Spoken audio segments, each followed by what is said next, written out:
102.3. Excuse me, I got the hiccups. In the comments, let me know if you think Sarah should go to the party or whether she might be well enough to go.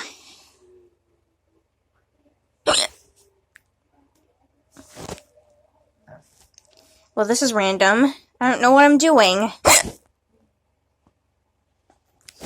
You're an idiot sometimes. Just because you're sick doesn't mean I can't give you a timeout. So just go easy on me and I won't give you a timeout. Okay, I'm sorry. I'm sorry.